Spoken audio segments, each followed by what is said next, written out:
E hoje, quem está aqui comigo para poder conversar é o Ronaldo. Ronaldo que tem 75 anos e que é nosso aluno desde junho desse ano, que quase 6 meses já, mas com uma bagagem tão grande que a gente não poderia dividir aqui com vocês. Ele procurou a escola para ter um espaço onde ele pudesse desenvolver uma atividade agradável, para ocupar o tempo livre que ele tem hoje, que não é muito livre, não. Acabei de saber aqui. E acho que a gente pode dizer que ele é um mestre na arte da vida. É um aprendiz nas artes plásticas, mas é um mestre na arte da vida. Então, eu quero começar pedindo ele para poder contar um pouquinho para a gente de quem é Ronaldo, além da escola de arte, né? Que a gente tem muito para dividir aqui com as pessoas que estão iniciando. Claro, Tânia, claro.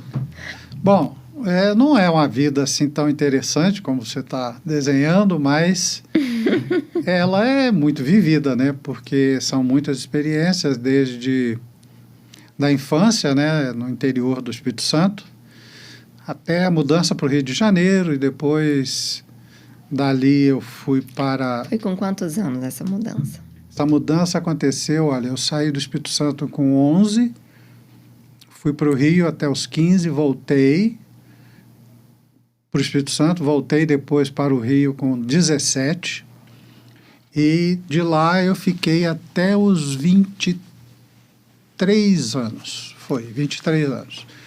Essa mudança período foi a família toda? Não, minha mãe e minha irmã já moravam no Rio, minha família por parte de mãe e pai, a parte de pai em Niterói e a parte de mãe no Rio de Janeiro. Então, meus tios, primos, todos estavam no Rio já, só eu estava fora do eixo do Rio de Janeiro. Então, eu saí do Espírito Santo de vez, com 17 anos, e fui para o Rio, onde a minha primeira experiência de vida, ao chegar, foi a Revolução de 64, né? Nisso, eu já estava na faculdade e... Tem que contar um pouquinho da Revolução, porque eu acho que boa parte das pessoas... não conhecem, né? Não vão... Eu trabalhava nessa época, né? Eu tinha tido uma passagem nas Nações Unidas, eu trabalhei na ONU, onde era um trabalho que eu era funcionário em Nova York, sediado em Botafogo, na sede da UNDP, e minha chefe era uma mineira, Celina Magalhães, a irmã do Magalhães Pinto, dono do Banco Nacional.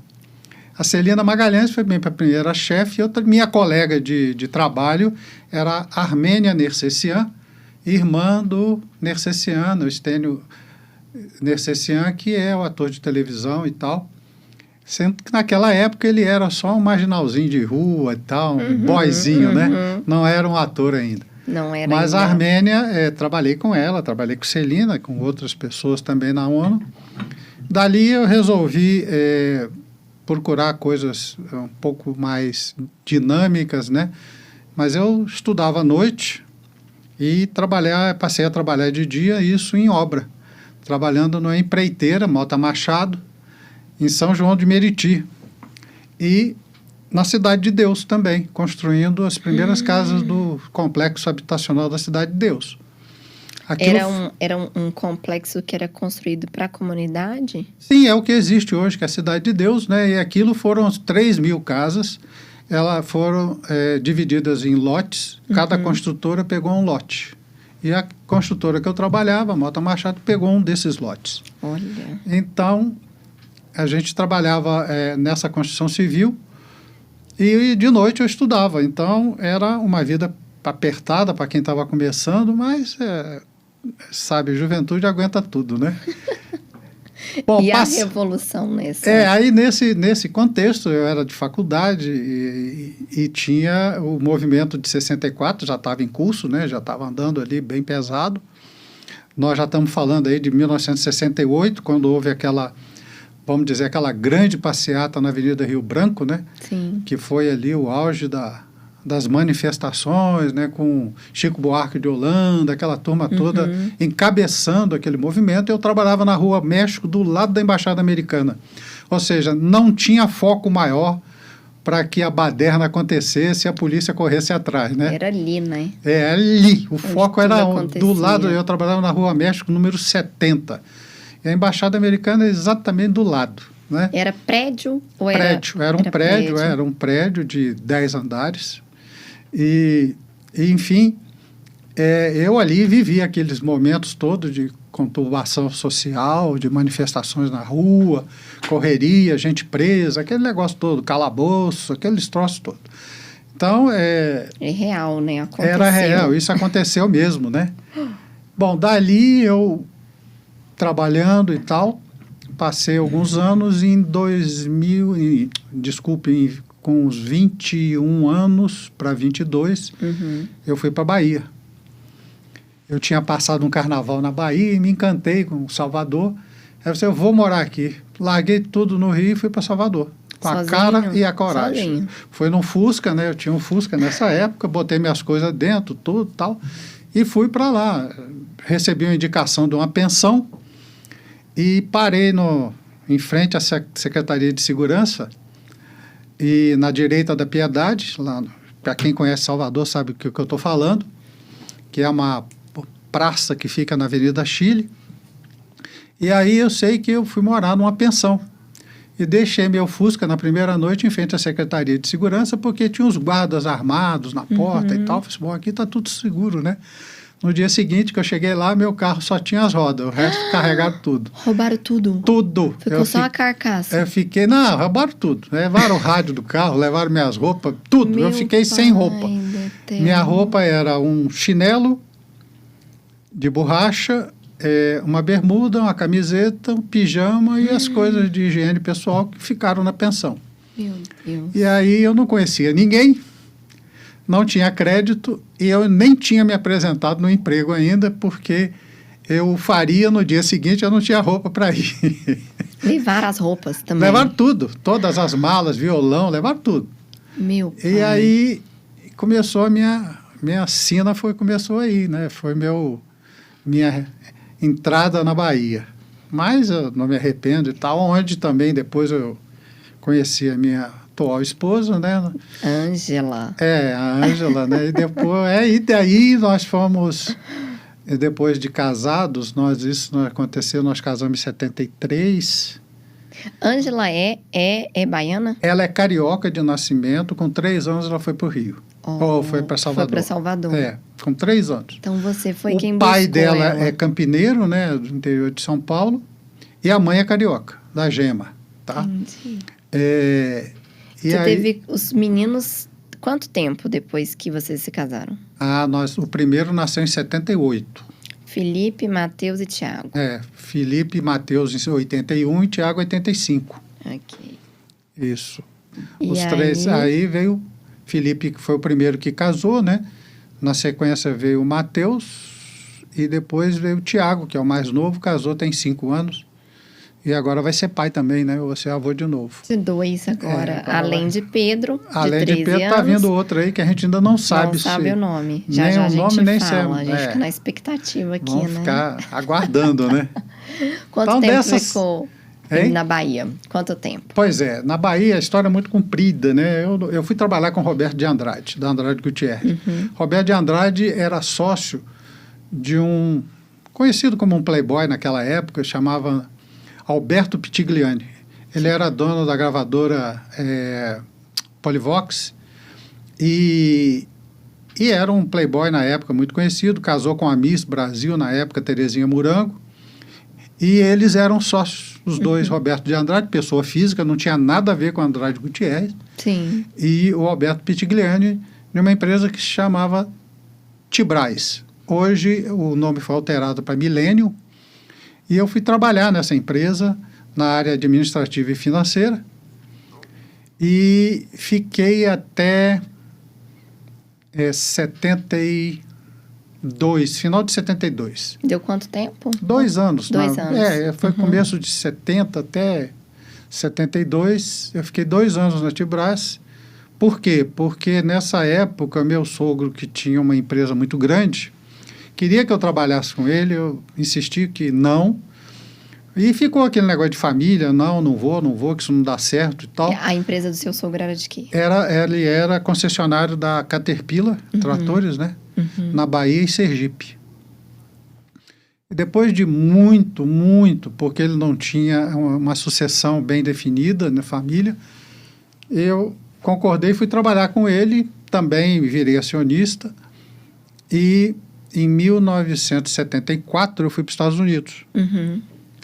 E fiz um ano e pouco, quase um ano e meio de treinamento entre Caterpillar, American Hoist, Petitbon, são fábricas de guindaste e tratores. E voltei para o Brasil e voltei para Salvador.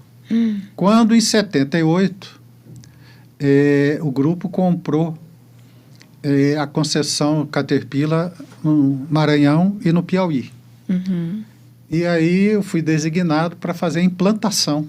Para passar lá, eu estava construindo minha casa em Salvador e minha esposa estava grávida do primeiro, do Felipe, e eu fui para o Maranhão para ficar lá um tempo só para fazer a implantação das empresas do grupo e voltar para Salvador. E eu fui e fiquei 10 anos, né?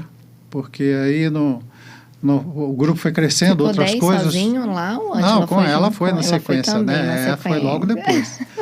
E aí eu sei que o Tiago nasceu no Maranhão, né? O Felipe e o Matheus nasceram em Salvador e o Tiago nasceu no Maranhão. E aí, esses 10 anos, né? Eu, em 1987, voltei para Salvador e daí começou uma outra jornada, né? De Salvador eu fui para Goiânia. Oh, minha terra. Sua terra? É, que bom. Morei ali na 23A, paralela 85, ali atrás do Colégio Marista, sim, né? Morei ali. E comprei uma casa e tal, morei lá, gostava muito de Goiânia, que é uma cidade fantástica. E de Goiânia eu vim para cá, para Belo Horizonte, onde eu estou há 30 anos, né? Já tem 30 anos que eu estou aqui. Antes da gente pular para o próximo assunto, já que a gente contou essa vida de muitas mudanças e de muitas viagens e de fora do Brasil e volta e vai. Durante ali o início da infância, até encontrar a Ângela, até ter as crianças, teve algum momento que existiu arte na sua vida? Teve assim, porque eu tive tios, né, que eram arquitetos. E eu tive um tio que eu gostava muito dele, admirava ele demais, porque além de arquiteto, ele era um artista plástico muito interessante, uma pessoa que viajou o mundo, estudou artes na China e desenhava assim e pintava maravilhosamente bem. Chegou a expor aqui em Belo Horizonte bastante, né? Chama-se Aldo Garcia Rosa. E ele já morreu há muitos anos, né? Mas era uma pessoa muito interessante. Eu convivi muito com ele no ateliê dele, no Rio, né? Mas nunca pintei nada, eu rabiscava, né, e tal. E eu gostava, nessa época, muito de fazer planta de casa. Olha. Sabe, eu desenhava perspectivas, desenhava fachada de casas e tal. Você acha que você gostava porque você via alguém fazendo? Não, porque eu vi e fui aprendendo a técnica do desenho naquela época, que era todo manual, né? Sim. No máximo te permitia você trabalhar com papel quadriculado, né? Sim. Mais nada, né? Milimetrado, mais nada do que isso, né? Então era papel vegetal, né? Em cima da prancheta. O material era muito manual, né? Muito manual. Tudo manual. Tudo manual, né? As pessoas faziam, era tudo raro. Tudo na mão, não tinha nada que tem hoje, computador, de você pegar aí os programas já específicos, né, de cada área, né? Sim. Mas era tudo na mão. Então eu gostava muito desse tipo de desenho, de abrir uma planta, entender a planta, eu gostava disso. Que é matemática, mas né? Tinha muito disso, né? Até porque também, quando eu comecei a fazer faculdade, a minha primeira tentativa foi engenharia, e eu fui até o 2º ano de engenharia na Nacional do Rio, quando eu tive que sair para estudar à noite, para poder trabalhar. Então, eu larguei a engenharia e fui para economia, não tinha nada uma coisa a ver com a outra. Mas, enfim. Engenharia, economia, matemática. Também, tá na linha, né? E aí eu fui sempre tentei ficar perto da arquitetura, que eu achava que a minha vocação mesmo seria ser arquiteto e nunca engenheiro. Mas naquela época você ia até o segundo ano da faculdade, né, nas exatas, você depois no terceiro ano que você ia escolher para que caminho você ia seguir, né? Mas os 2 primeiros anos eram básicos, né, para todas as formações. Então, eu fui no segundo ano, eu saí da tradicional e aí me afastei disso totalmente, né? Vim para outra área do ensino e, enfim, e ficou adormecido, né? Aquela ficou vontade. Guardadinho ali no... Ficou. Tanto que eu tenho eu sempre tive ligado muito à obra, muito à ampliação de casa, essas coisas. Eu sempre gostei muito disso, né? Hoje você trabalha formalmente? Não. Eu sou de conselho de grupo, né? Eu Sim. trabalho num grupo e sou parte do conselho. Me aposentei de vez em maio, né? Agora no começo de maio. Depois de 57 anos de carteira assinada, como se diz aí por aí, né? 57 anos de carteira assinada. Eu até talvez esteja exagerando um pouquinho, porque o meu período da ONU, eu seria reconhecido pelo INSS se eu tivesse pleiteado o tempo que eu fiquei lá, mas eu não pleiteei. Mas, então, eu não tenho a carteira da ONU assinada. Eu tinha a carteira assinada nos Estados Unidos, né? Sim. Então, eu não conto eu conto no 57, Sim. Mas, de fato, se você abrir a minha carteira de trabalho, não está lá esse tempo da ONU, porque era impossível, né? Eu era funcionário internacional. Mas, quando da aposentadoria, esse tempo eu poderia reivindicá-lo, se fosse preciso. Sim. Não foi. Mas eu poderia reivindicá-lo como se eu fosse um tempo de trabalho válido, né, normal, porque eu estava em território nacional, né, eu não estava lá fora. Então eu podia pleitear isso, mas nunca resolvi não mexer com isso. Achei melhor deixar quieto, porque eu não precisei desse tempo, né. Mas foram 57 anos, vamos dizer assim, de carteira assinada. Nossa, essa geração precisa... prestar atenção nisso que ele está falando. Porque eu tenho muitos amigos que foram colegas meus de ginásio, como era antigamente, né? No ensino básico, fundamental, né? Mudou tudo. Mas antigamente era primário, admissão, ginásio científico, né? Ou curso técnico, se você fosse para contabilidade, qualquer coisa assim, que substituía o científico. Mas... nessa época eu tinha colegas de ginásio, vamos dizer assim, que é o curso intermediário, que com menos de 50 anos se aposentaram pela Vale do Rio Doce e outros lugares. Um absurdo, né? Eu trabalhei até os 75, se tivesse trabalhar mais 5 eu trabalhava, mas eu fico abismado como alguém consegue, com menos de 50 anos, se aposentar. Né? Eu não consigo. Jovem, eu acho que se eu... Assim, né? Tô falando eu acho, né? Mas quando eu paro, eu penso em parar, eu falo, gente, deve ser muito ruim. É muito ruim. Você falou que você ficou até maio agora, né? Que foi até maio, Meu com Deus. rotina normal, do dia a dia, todo dia. Basicamente, assim, quase sem férias, porque a minha função não... você, quando é dirigente, você não... Esse negócio de férias é relativo. Se você pode, tira. Se não pode, não tira, né? Mas, para mim, nunca fez diferença, porque eu nunca tirei férias, assim, nunca viajei com família, vou passar umas férias, não sei, eu nunca tive isso, sabe? Eu sempre... Trabalho ali constante. Constante, sempre. A família deu uma reclamada alguma vez? Sempre, bastante. O tempo depois acostuma, né? A família é o que temos.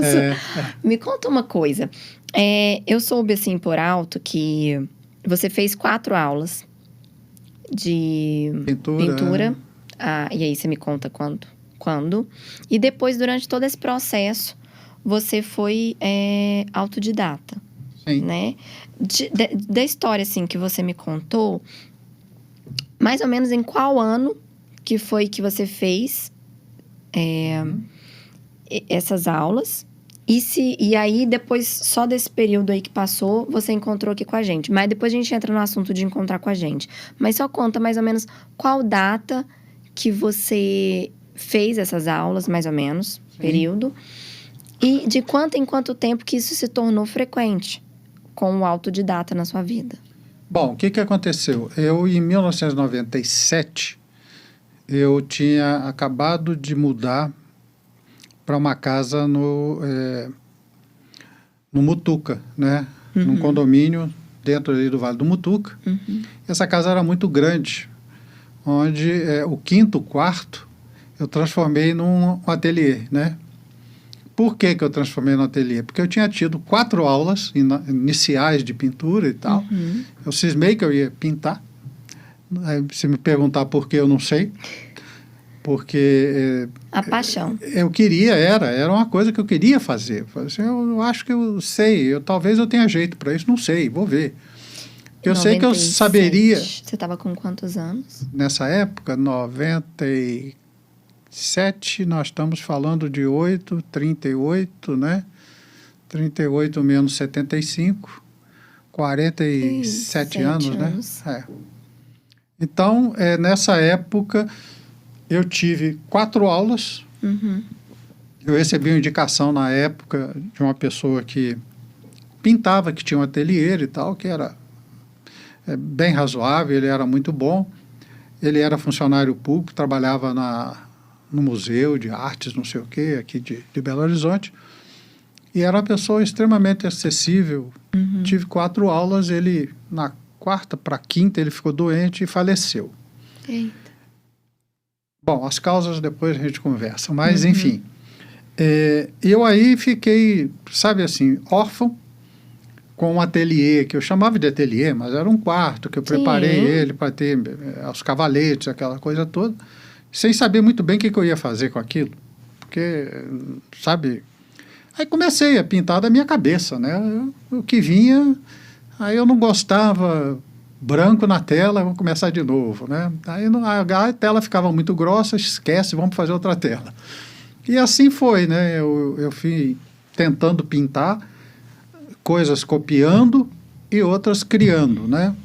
E aí que virou autodidata. Aí eu fiquei virei um autodidata até 2001.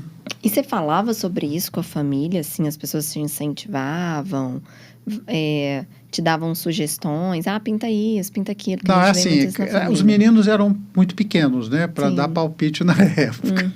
Se fosse hoje, seria o inferno, mas naquela época... Ia dar muito, né? Ia dar muito, mas é muito. Eu sei que naquela época era só a Ângela que dava os pitacos dela, ela falava, você tem que ficar desenhando, esquece esse negócio de pintura. E cada quadro que eu terminava, eu falava, terminei. Ela falou assim, mas essa cor não presta. Sim, é aquele incentivo que você recebe e tal. Aquele bom, né? Aquele bom incentivo e tal. Isso foi até 2002, quando eu comecei numa rotina de viagem muito pesada. Então, eu estava até 2000 você tem uma ideia, até 2012. Que é bem recente. Eu passei... muito tempo fora de casa, mas muito tempo.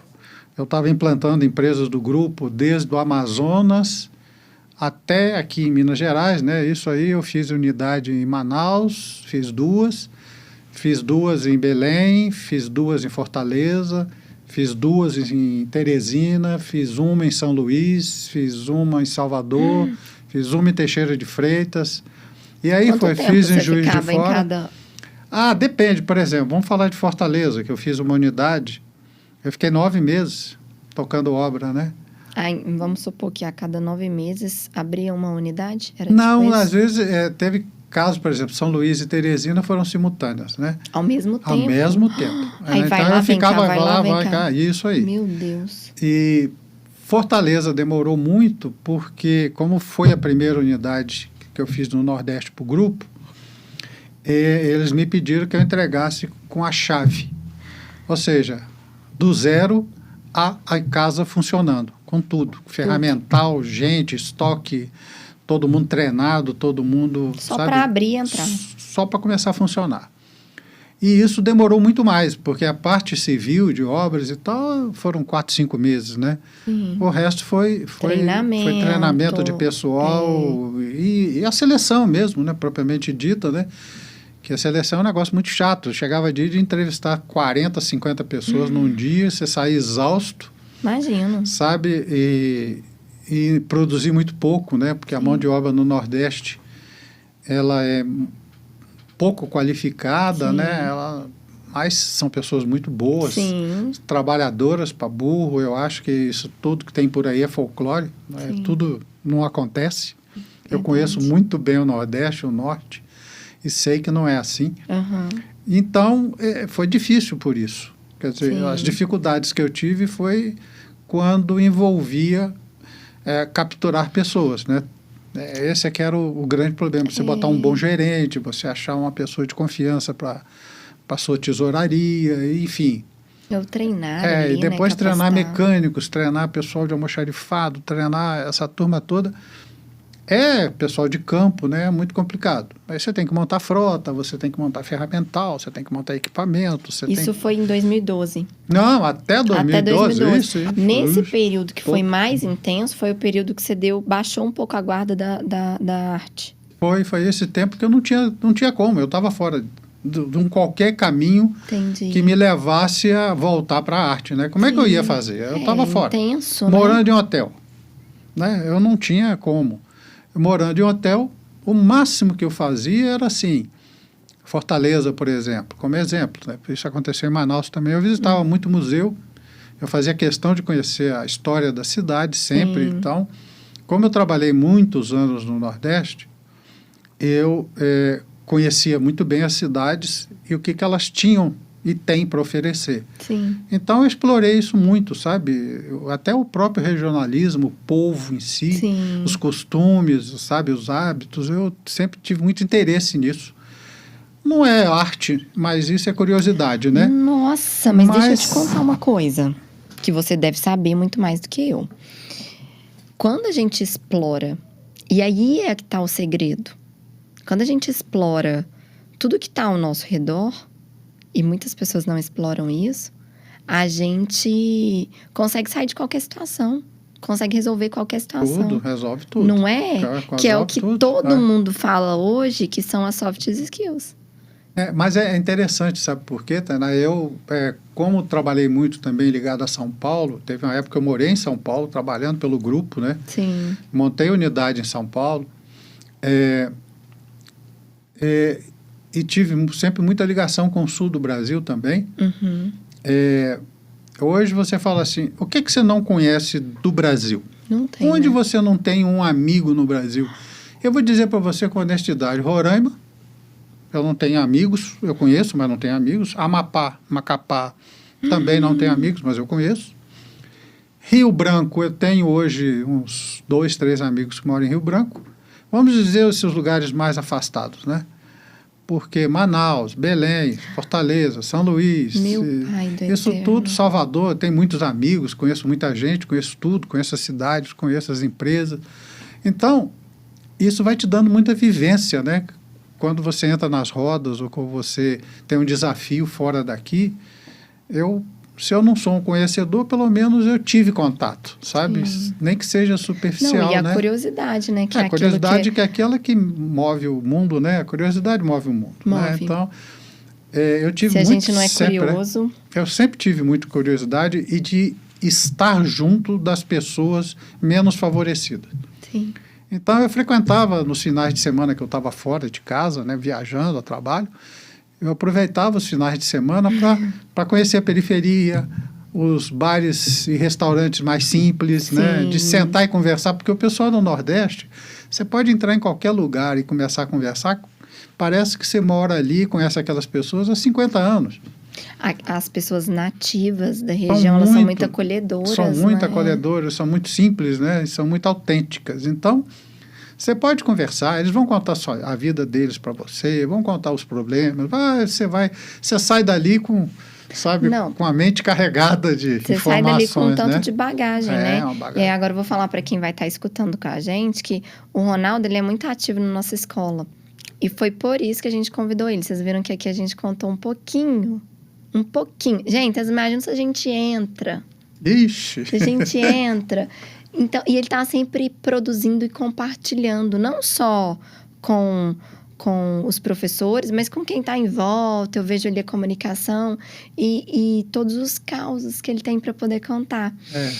E aí, a essa altura da vida, né? Você imaginava que você seria aluno novamente? Não, de jeito nenhum. Não, bom, eu acho assim, não tem idade para parar ou começar a aprender. Não existe. Isso aí não existe. Eu acho que a gente vai morrer sempre aprendendo. Ninguém sabe nada, tudo, né? Não tem como.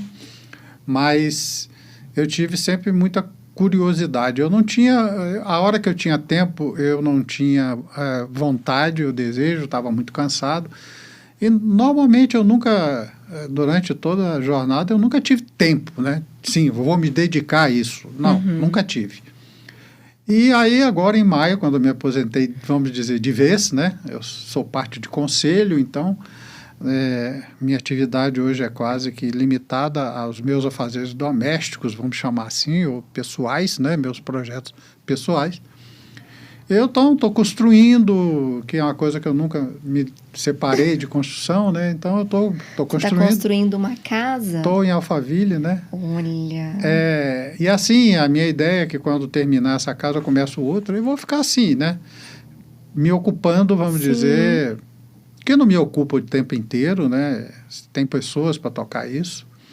Mas aí eu precisava preencher o lado, vamos dizer, que a Tainá chama de artístico, que eu chamo de curiosidade, né? De voltar ao meu hobby antigo, né? Que é o hobby da pintura, de aperfeiçoar minhas técnicas, né? Conhecer novas técnicas, ou técnicas que eu não conheço nenhuma, e poder desenvolver. Eu acho que amanhã até abra um ateliê para mim, né, para concorrer com a Tainá, quem sabe. Eu falo que o meu maior... Gente, todo mundo... Eu falo isso todo dia lá no ateliê, que quando eu formo, é que eu celebro. Não é quando meu aluno faz matrícula, mas quando eu vejo ele voando. Isso que é o bom, né? Que é o gostoso, porque eu não nasci para ser artista. Sabe, o meu negócio é ser empreendedora, né? Ah, também. Empreendedora, né? É a quarta ateliê, né? Uhum. Mas o que eu mais gosto é de ministrar aula. Isso eu mais gosto. Ser professora e ensinar os alunos a voarem. E eu vi ali, quando a gente conversou a primeira vez, ali em torno de maio, quando eu vi que você chegou, que você decidiu ser aluno da escola. E eu fiquei observando nas primeiras aulas que você tinha escolhido uma marina para poder iniciar, né? Foi uma marina. Não foi? Foi. E isso tem a ver com algum hobby? Por que você iniciou justamente na marina? Eu vejo pessoas pintando, tanto marítimo quanto marina, lá no ateliê. Mas engraçado que no seu caso me chamou atenção. Porque eu acho que foi uma sequência, né? Foi. E aí eu queria que você contasse aqui para as pessoas. Pois a história da marina é interessante porque eu sempre tive uma ligação muito próxima com o mar, né? Primeiro por morar sempre próximo dele, né? Sim. Depois porque quando eu cheguei na Bahia, eu tinha já um hobby que eu praticava pouco no Rio de Janeiro, não é tão favorável, que era a caça submarina. Mas eu nunca fui um predador, né? Eu sempre fui um apreciador, né? E sempre as pessoas que mergulhavam e pescavam comigo, eu sempre dizia o seguinte: você pode matar um peixe, aquele que você vai comer. Sim. Mas nunca matar por matar, né? Sim. Muito mais por observar, entender a natureza lá embaixo, como ela é, e viver aqueles momentos de absoluto silêncio, né? E beleza que é o fundo do mar, né? Silêncio porque você, além de observar, você mergulhava? Sim, mergulhava, né? Meu Mergulho. pai. Era um mergulho, eu tinha. Aí quando eu fui para Salvador, voltando à história, eu falei assim, agora eu vou desenvolver esse meu lado da caça submarina, da pesca submarina. Ali naquele período quando você casou com a Ângela. Antes, Antes? aí eu comprei um barco para andar de barco na Bahia, porque quem não tem um barco lá tá a pé, né? Não faz Eu comprei nada. um barco para passear e tal. Dali eu vi que aquele barco não dava para fazer pesca submarina, então eu comprei um outro barco, que era um barco que a gente chama de poc-poc-poc. Que ele faz esse barulho? Faz um barulho de tá. poc-poc-poc-poc-poc. E aí ele tem esse nome por causa disso. Parece uma galinha, mas enfim, ele é um barco próprio de pescador, aquele que você vê encostado nas cidades de vilas de pescadores, né? Barquinho de pesca mesmo, é uma coisa muito simples, não tem nada demais. Eu comprei um barco daquele e aparelhei ele para fazer a pesca, poder pescar longe, né, da costa. Sim. Então a gente ia a 15, 20, 30 quilômetros da costa para fazer a caça submarina, né, a pesca. E eu tinha um grupo de amigos que iam comigo, né, porque os ensinamentos da caça submarina, a primeira norma é nunca se mergulha sozinho, né? Sim. Pelo menos 2 ou 3, daí para frente, quanto mais melhor. E, enfim, aí eu passei a fazer a caça submarina. Quando eu conheci a minha atual esposa, eu já fazia pesca, né? Eu já sabia que meu sábado e meu domingo era voltado para caça submarina, na parte da manhã, pelo menos, né? Eu saía 3 horas da manhã. Ela já se aventurou alguma vez? Nunca. Ela não entra num barco nem com reza brava. Será que ela é igual eu, com medo de tubarão? Não, tubarão a gente, no começo tem medo, né? Depois você relaxa, né? O tubarão na costa brasileira, ele está muito bem alimentado, então ele, tudo exceção bem, de né? Recife, né? Onde o mar é muito escuro, né? E mexeram muito ali com aquele negócio do porto. E hoje ele é bastante agressivo ali. Desequilíbrio ali, houve né? Desequilíbrio ecológico ali violento. Sim. E o tubarão ali, ele ficou mais agressivo porque a comida dele natural se afastou, Sim. né? E ele aí não tem Aí ele quase ataca, alimento, né? e aí ataca, né? Mas isso é fato raro, né? Não é comum, não. Você não vê nos noticiários do Brasil ataques de tubarão, né? É muito raro, é muito difícil. Mas deixa eu só pegar o carro andando aqui. Quando você mergulha, que você me conta ali do silêncio, teve algo que alguma das nossas aulas, a gente conversando, e você me contou, olha pra frente, tá azul. Olha pra trás, tá azul. Olha pro lado, tá azul. Olha para o outro lado, Olha tá pro azul. outro azul. E olha para baixo, tá preto. Meu Deus do céu. É E o porque silêncio? a noção de profundidade é muito grande, né? Você se sente ali. É por isso que eu digo, você tem que ter alguém mergulhando com você, Sim. 2, 3, 4 pessoas que são referência. Sim. Um faz referência para o outro, né? Então você olha, vê uma pessoa do seu lado, aquilo é um apoio, né? Uma emergência, ou você passa mal, ou você tem cãibra, ou... Você já passou algum susto? Já bastante, Conta né? pra Alguns, né? gente. Com peixe e com gente, Com né? peixe? Como que foi com peixe? Com peixe é assim, peixe é uma coisa muito interessante, porque a barracuda, por exemplo, é um peixe que você não provoca, ele não te provoca e tal, mas ele é muito curioso. Entendi. Se ele se sentir ameaçado, ele morde, né? Meu Deus. E que tamanho que ele é? A barracuda vai até 2 metros, 2 metros e pouco, né? 2 metros. Elas são bem crescidas, Mas né? ela é fina? Ela é grossa? Ela é Eu não fina. conheço a barracuda. Ela é fina. É tipo uma cobra? Não, ela é um peixe bem... Entendi, grossinho. Bem grosso e morde? Arrancar sangue? morde. Ele tem uma boca, parece boca de jacaré. O negócio Ai. Mas é assim, não é... Já passei muito susto também com tubarão, mas mergulhando nas queimadas, né? Lá em Santos. Queimada e Queimadinha. A Ilha Queimada, para quem não sabe, ela é reservatório do Butantã de cobra venenosa, né? Eles extraem veneno das cobras que estão lá. Entendi. Eles vão lá uma vez por mês, né? Todos aparelhados e tal, e capturam as cobras, tiram o veneno para fazer soro, né? Deve ser o veneno, né? E lá, quando você chega nas ilhas, tem cartazes escritos em 21 idiomas de não desça aqui. Porque é só subir na ilha que você não volta, né? Que é muita cobra, é muita cobra. É muita cobra. Você já foi lá? Eu já fui lá, mas não subi, né? Você fica no barco, né? Eu falo assim, o corajoso e que lá já viajou, eu passei eu passei um aperto danado lá, porque eu mergulhei, eu não conhecia a região, mergulhei, e eu estava fazendo o que chama-se mergulho autônomo, né? Ou seja, apneia, né? Você mergulha com seu ar, né? Não estava com garrafa. Eu mergulhei. E quando eu ia voltando, né, quer dizer, o ar já acabou, né, eu olho para cima e ia passando o tubarão, dos muito grandes. E eu parei, né? Eu não sei de onde, até hoje apareceu ar, viu? Eu fiquei ali até ele ir embora. E quando ele passou, tal, que eu saí da água... Mas você acha que ele não te viu? Não viu. Não, com certeza ele não viu, eu não estava com fome. Ele não ataca assim também, Não né? vem, a não ser que ele esteja absolutamente faminto, ou seja... do grupo dos que atacam, né? Sim. O aniquim, o tigre, o tubarão-tigre, que é violentíssimo, e Sim. o branco, né? Que é o mais predador de todos.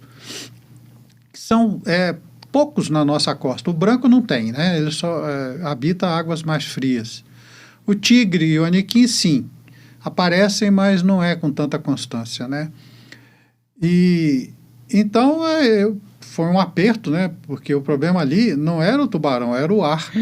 Né? Então, eu passei ali um bom bocado, né? Você acha que quanto tempo você ficou ali até não sei. É uma eternidade. Às Deve vezes ser tipo 15 segundos, mas é muito. Pouquíssimos segundos, né? Pelo amor de Deus. Mas imagina, 15 segundos no desespero. No desespero. Você tá doido. O detalhe é o seguinte, com esse mergulho, quando você já desenvolve essa capacidade, né? Com o seu pulmonar, vamos chamar assim, você consegue ficar 2 minutos, né? Nossa, a soma, tempo, né? Você consegue ficar 2 minutos depois de treino. É quanto tempo, mais ou menos, que você acha, assim, para a pessoa desenvolver 2 minutos debaixo d'água? Debaixo d'água, muito mergulho, muito. Eu acho que bons 3, 4 anos de mergulhos constantes. E o equilíbrio emocional, você assim. tem que ter algumas características. Você não pode fumar, por exemplo, né? Isso aí é sine qua, né? Sim. Sua alimentação tem que ser bem balanceada e tal, para você ter uma condição física boa, né? Para desenvolver uma capacidade torácica para segurar, reter ar, né? E treinar. É treino, né? Você vai treinando na piscina, né? Você bota peso no corpo, né? Vai lá para baixo e o relógio na mão, né? Olhando. Aí você vai ver que com o tempo, uma vez você vai ficar 40 segundos, na outra 45, aí você vai desenvolvendo aos poucos, né, essa capacidade. Mas eu sei que quando eu voltei lá de baixo, eu já estava sem ar, né? Porque eu já esgotei ele todo lá, né? Para chegar lá e lá, né? Quando eu estava voltando, eu já não tinha mais ar, não. E apareceu, viu? O ar apareceu do milagre. De algum lugar apareceu. Saiu ar, viu? Eu fiquei lá. Quando ele passou, dá fé. Quando ele passou em cima de mim, parecia um barco tão grande. Aí eu falei, gente do céu, eu não vou subir aqui não, porque se ele vier atrás de mim, já era, né? Nossa. E na pedra eu não podia subir, por causa das cobras, né? Eu falei assim, aqui. E aí? Hein? E aí, para sair dali? Só pro barco, né? Ah, tá. Você volta pro barco. Né? Aí, nossa, meu mas Deus sim, foi um aperto, eu já passei outros, vários, né? Vários, diversos. Você me falou que tem algumas regras para quem mergulha também, né? Tem regras bem... Você me falou umas 3. Hoje é muito mais sofisticado, né? Sim, mas pelo menos assim, para a gente falar aqui para as pessoas hoje que estão assistindo. Por exemplo, você tem que ter, vamos dizer, quase que uma carteira de motorista, né, para você fazer mergulho. Você tem que fazer curso, você tira uma licença depois, você faz uma prova, você faz mergulhos de experimentais com instrutores para ver a sua capacidade e tal. E utilizar os equipamentos que existem hoje, né? Porque são um pouquinho diferentes da época que eu mergulhava, né? Que eu tinha uma garrafa, né? Já custou na época, e uma Healthy, e já custou com reserva, né? Todas com reserva, né? E a gente mergulhava com profundímetro E o manômetro, para você controlar a quantidade de oxigênio que você tinha para saber o tempo de voltar, né? Então, você cronometra o tempo que você leva para descer, porque aí você sabe o tempo que você vai precisar para subir. Para subir de volta. E o tempo que você pode ficar lá embaixo. Sendo que quanto mais profundo você mergulha, mais oxigênio você gasta. Entendi. Né? Então, se você estiver mergulhando, por exemplo, com uma garrafa de 200 a uma profundidade de 30 metros, o seu tempo total não vai passar de 10 minutos. Nossa. Se você estiver com essa mesma garrafa mergulhando a 5 metros, você vai ficar 40, 50, né? Nossa. Você acha que é porque a pressão, você acha, não? Você deve saber. É o seu ritmo, né? É o seu ritmo de respiração, né? Deve Ele aumentar acelera também, seu metabolismo, né? Afeta seu metabolismo. E você respira mais rápido, isso é quase que natural, até pelo esforço que você está fazendo para descer. E você consome mais, não tem jeito de você fugir disso, né? Porque vamos dizer assim, cada pernada que você dá com o pé de pato, e que os pés de pato são pesados, né? Grandes, consome muita energia, né? Sim. Não, eu imagino o filme que não deve ter arquivado na sua memória. Eu imagino a criatividade de ver muitas coisas que, sei lá, 90% da população nunca vai ver. Não vê, né? Difícil, né? De ver. E foi daí que surgiu essa vontade, né? No fato de ter barco, de morar no litoral, de mergulhar e de pescar. Eu sempre fiz pesca na água salgada. Eu não gosto de pescar em rio, essas coisas não é meu... né? Porque primeiro eu detesto pernilongo, né? Nossa, aquilo pica que eu vou te falar. E você vai para a pescaria do rio, você tem que conviver com eles, né? Aquilo e no mar não tem isso, né? Aquilo coça. Essa coça, empola, perturba, né? Tá assim a vida, a pescaria. E depois, você estava perguntando dos meus hobbies, eu desenvolvi também, como eu tenho um pouco de habilidade manual para certas coisas. Eu, por exemplo, gosto muito de mexer com madeira. Sim. Aí eu montei eu já tive uma carpintaria bem grande quando eu morava no Butuca, que a casa era muito grande, eu tinha uma carpintaria bem montada e tal. Então hoje é o segundo hobby. Era o meu segundo. Virou primeiro aqui, porque eu saí do mar, né? Eu vim para cá. Virou agora, né? Nos últimos 30 anos, né? Olha. Aí eu corri para a carpintaria e comecei a mexer, fazendo sempre coisas em casa, móveis para casa, e fiz muita mesa de demolição para amigos, né? Tem muita mesa espalhada por aí. Imagino. Que eu ficava fazendo mesa, não tinha para o que fazer com a mesa, né? Depois de pronto, eu dava, né?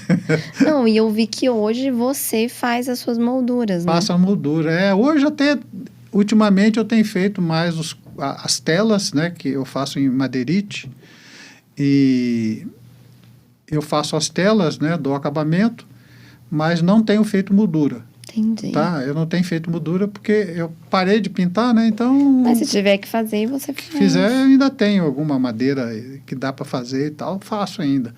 Moldura, eu vou colocar aqui na edição as molduras que você faz. Ah, é? Eu vou colocar fotos. Me conta uma coisa, o que te deixa mais feliz hoje com a sua produção artística? Olha, uma junção de fatores, né? Por exemplo, o fato de estar lá no ateliê, no caso, no seu ateliê... No nosso. Né? Não, que hoje é escola. Hoje é escola, né? Então é de todos. Não, é porque a gente sempre vai falar ateliê, eu acho que nasceu ateliê, mas o escola é divisão, né? É para todo mundo. E o meio artístico, eu não sei, né? Todo mundo que mexe, milita nisso, é um pouco mais, vamos dizer, aberto, né? Sim. Então eu pelo menos me sinto muito à vontade lá no ateliê, de conversar com todo mundo, perguntar, de dar palpite, o pessoal dá palpite no meu também. Eu acho ótimo, né? Eu acho isso muito bom, que você fica à vontade, todo mundo é muito simpático, muito cordial, né? Então, eu acho que o ambiente em si motiva, né? Porque até se você passa uma fase de vida um pouco mais difícil, ou você está mais assim, mais para baixo, eu acho que essa convivência, ela permite que você levante seu astral, né? Sim. Então, é o que eu procuro, no fundo, além de ter um hobby, né, um passatempo, de fazer alguma coisa produtiva, né, que você, do zero, você faz, ou construir alguma coisa. Então, Sim. seja bonito, não seja tão bonito, né, mas para o seu gosto sempre será bonito. Eu acho que isso é motivador, é bom. E é o que eu estou procurando. Com a minha idade, eu acho que você tem que procurar coisas mais, vamos dizer, mais tranquilas e que te dê prazer, né? Eu não vou estar caçando confusão para mim, porque eu já tive muitas na vida. Não preciso mais. Então, mas aí tem uma pergunta que não quer calar. Quanto mais desafiador, melhor para você, que eu sei. Mais ou menos por aí. Eu não me dá desafio fácil, porque me desestimula, né? Tem que ser uma coisa muito difícil que eu vou encalhar, que eu não vou conseguir fazer, que eu vou precisar de ajuda de todo lado, de perguntar muito, de estudar e tal. Que eu acho que é essa parte que estimula, né? É você ter um desafio. Sim. Não é só aprender a técnica ou saber a conjunção das cores, né? Entender de perspectiva, de profundidade, de nada disso. Eu acho que o interessante é o conjunto, né? Sim, o conjunto um todo. É um todo, né? Agora que você tem um tempinho já que está estudando com a gente, com acompanhamento especializado na nossa escola, e eu vendo assim os quadros que você já produziu, você se sentiu surpreso ou vem se sentindo surpreso com o resultado das pinturas que você vem fazendo agora? Claro, eu agora estou tomando desafios assim, eu nunca pintei fora espátula, eu nunca pintei quadros grandes, né, com muito detalhe. Sim. E detalhes desafiadores, porque um quadro de 1 metro por 80, por exemplo, que é um quadro grande, você preencher esse espaço todo com muita vegetação diferente é muito complexo, eu acho que é muito difícil.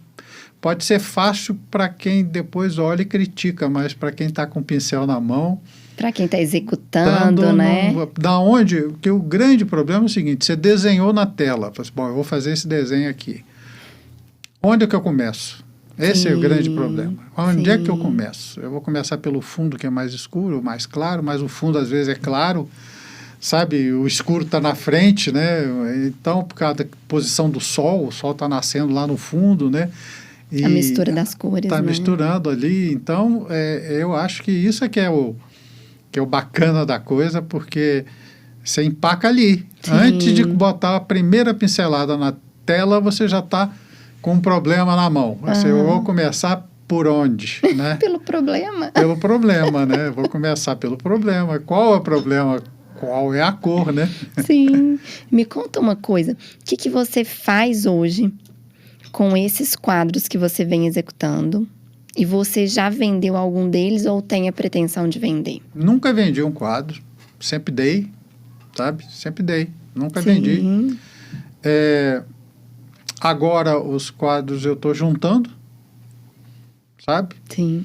Num determinado momento, eu vou perguntar aos meus filhos se alguém quer. Sim. Algum. Sim.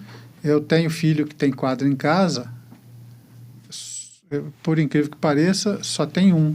Eu tenho amigos que têm 3, 4 quadros meus e meu filho só tem um quadro meu. Tem. E os outros não tem nenhum. Mas sabe o que eu acho? Eu acho que eles estão esperando, assim... Eu aprendi a pintar. Não. Eu acho que está esperando, assim, os mais valiosos, porque os primeiros já são valiosos, já tem dono. Estão esperando os próximos para começar a dar... Eu vejo. Eu tenho um amigo, que é o seu Marco Aurélio, e os filhos brigam. Disputam. O quadro dele, é? Não, disputa tudo. Disputa as esculturas. Tudo. Isso daqui é meu, isso daqui é meu, isso daqui é meu. E ele não vende nenhum também. Não, eu não vendo. O que tem? Eu tenho lá em casa pendurado. Hoje, na minha casa, eu devo ter uns 10 quadros. 8 a 10. 10, talvez 10 quadros pendurados. E são quadros que, por enquanto, tem parede, né? Sim. Chegar um momento que... As paredes a gente já vai programar a sua exposição. Nós já vamos programar. Não, vai demorar. Deixa melhorar. Não, deixa melhorar. Deixa melhorar, né? Deixa aprender mais, né? Aí eu vou fazer a exposição, sei lá. Não, Mas eu estou nós guardando vamos. meus quadros. Eu tenho muito quadro lá em casa pendurado, né? Tem muito quadro que eu dei, né? Sim. Tem quadros que eu nem sei onde estão. Não me lembro para quem que eu dei, Sim. sabe? E se eu me lembrar da pessoa, eu não lembro do quadro. Então, tem um pouquinho de tudo, né? Sim. De um tempo para cá, eu comecei a fotografar os quadros. Falei assim, eu vou ter que ter um registro, né? Pra ter Qualquer um hora registro, tem isso um é muito registro, pelo menos importante. É. vai ter um registro, né? Não, isso é muito importante. Olha, talvez o senhor ache que eu vejo uma carreira artística muito grande aí, tá? Mesmo você falando comigo, não, eu não vou vender, eu não vou isso, eu não vou aquilo, não é à toa que a gente chamou aqui, não, tá? Porque o intuito do ateliê é gerar segurança no aluno até que ele receba uma encomenda, até que ele faça sozinho. E aí eu me recordo ali você falando comigo que a sua busca era justamente para ter segurança na execução do sozinho também, né? Então, eu me surpreendo muito com a transformação que a gente vem vendo com não só para sua vida, mas vários outros alunos que a gente vê ali. E quando a gente traz um aluno aqui para o podcast, é justamente para poder dividir isso com os nossos alunos. E aí, agora, eu queria te pedir um favor. Claro. Para os alunos que estão começando, que às vezes acham que não vão conseguir. E aí, você contando essa trajetória nossa de aluno autodidata, foi lá, persistiu, com uma bagagem de vida tão linda. O que você falaria hoje para esses alunos que estão iniciando mesmo? Sabe? Qual que é o seu conselho para esses alunos? Bom, eu diria para eles que seguissem um pouquinho daquilo que me norteou lá atrás, né? Perseverança. Sim. Não existe nada que você faça ou que venha fazer bem feito. Você precisa de, na minha, sei lá, no meu conceito, na minha concepção, são duas coisas básicas. Você ter vocação. Não precisa ter toda a vocação. Sim. Basta ter alguma vocação para aquilo que você... Que é treinável, né? Que é treinável, também. E segundo, perseverar. Muito bom. Sabe? Se não perseverar, não adianta. Você vai fazer muita coisa ruim, mas vai chegar um momento que você vai fazer muita coisa boa. E aí, sim, você começa a... Eu faço assim, eu tenho quadros, gente, que ele foi pintado de branco por cima da pintura que eu fiz umas 4 ou 5 vezes. Sim. Eu acho que hoje a quantidade, as camadas de tinta nele são mais grossas que a tela propriamente dita, porque eu não gosto, eu faço de novo, começa tudo outra vez. Isso. Não gosto, eu desmancho, começo outra vez. É chato, às vezes eu fico um mês num quadro. Quando eu olho o resultado, eu falo assim, gente, não é isso que eu queria, não é isso que estava... Isso já aconteceu no ateliê, né? Já aconteceu comigo agora, recente. Sim. Acabei de pintar uma tela, tá pintando de branco lá, porque eu vou começar tudo de novo. Porque aquilo vai ficar te incomodando, né? Se você não resolver aquilo ali... Não adianta. Eu também sou assim. Eu acho que tem que ser assim, porque se você não fizer isso, tá mais ou menos. Não tem mais ou menos. Sim. Tem que te atender. Você não tem meio termo, né? É bom, é ruim. Você tem que gostar. Quer dizer, agora, se os outros vão ser críticos, isso é outra coisa. Não se incomode com isso. Persevere, vai ali, pinta de novo, pinta de branco. Eu sempre falo, pinta de branco. E a Tainá vai falar assim, não faz isso não, mas eu falo assim, pinta de branco. Sabe? Porque vai cobrir tudo que está embaixo. Isso. E depois você começa do zero, né? Isso. Eu penso assim, não, já pinta na cor que você vai ser o fundo. Não, pinta de branco. E começa de novo, desenha sobre aquele branco e continua, vai fazendo até você, né, chegar a um resultado que te agrade. Eu acho que tem que te agradar. Não, e tem que ser assim, porque a técnica ela é linear. Então, a gente leva a técnica para o aluno, mas o aluno ele precisa se encontrar naquele meio termo ali, né? Ele precisa se achar. Olha, eu preciso refazer isso daqui. E eu falo que mesmo naquela técnica linear, isso não vai inchando, porque cada aluno vai encontrando o seu jeitinho de ser, né? Que eu acho que é o que você acabou de falar aqui. É isso aí. Outra coisa que eu percebo no fato de estar no ateliê é que ou na escola, né, como diz a Tainá, o fato de você estar na escola é que ali você tem um horizonte mais amplo, né? Por exemplo, se eu quiser pintar acrílico lá, eu posso pintar acrílico. Sim. Se eu quiser partir para desenho, eu posso partir para desenho, porque Sim. tem quem oriente em desenho. Se eu quiser fazer aquarela, vai ter quem faça aquarela comigo, né? E vai me ensinar as técnicas, o material necessário para você fazer aquarela não é o mesmo que você pinta um quadro comum, é outro material totalmente diferente. E a utilização é diferente, totalmente né? diferente, você não erra muito não, porque o papel não aceita, né? Ele fura. Seca, né? Ele se enruga, é meio complicado, né? Então, eu acho que o fato de você poder ficar pulando nas diversas figuras da arte é muito bacana isso, a possibilidade de enjoei de óleo, vou pintar acrílico. Sim. Acrílico seca muito rápido, gente. Às vezes você bota na paleta, quando você vai dar a terceira pincelada, já secou na paleta, né? Imagina. Não, isso é bom para poder desenvolver as habilidades, tanto de rapidez, de memória muscular, de tudo. De teoria da cor, porque você vai ter que misturar rápido, a tinta acrílica ela seca rápido, a tinta óleo demora para secar, até ter percepção de tempo, né? De construção. Isso é tão... A primeira coisa que eu aprendi com acrílico foi que faça sua paleta com pouca tinta. Um pouquinho de cada um, porque vai secar. Isso. Não, e eu vejo um aluno que trabalha com acrílico, a gente fala assim, vamos desenvolver a memória muscular desse aluno, que é a rapidez, que é o tempo, ele cronometrar o tempo, a quantidade, a proporção para não ter desperdício, né? Então, o aluno aprender esse ganho de autonomia ali nos primeiros tempos é de cada um. É de cada um, o tempo é de cada um, né? É o tempo, assim, a única coisa que eu acho, assim, que eu hoje não sei responder se é bom ou se é ruim, é o fato de ter uma aula por semana. Sim. Isso é que eu não sei essa resposta. Tá. Se é o melhor ou se é o pior. Eu acho que se você tiver 2 aulas, pode ser que você se esgote. Sim. Uma aula é bom porque te dá saudades, né? Sim. De vontade de voltar, de continuar aquilo que você largou para trás, né? É muito do indivíduo. Eu não sei se, né... eu vou conseguir te responder 100%, porque depende muito do momento que cada indivíduo tá. Eu pego alunos lá que, às vezes, ele não tem maturidade para poder estar ali todo o tempo. A gente tá ali todo o tempo. Todo dia eu pego num pincel. Todo dia eu mexo em algum trabalho.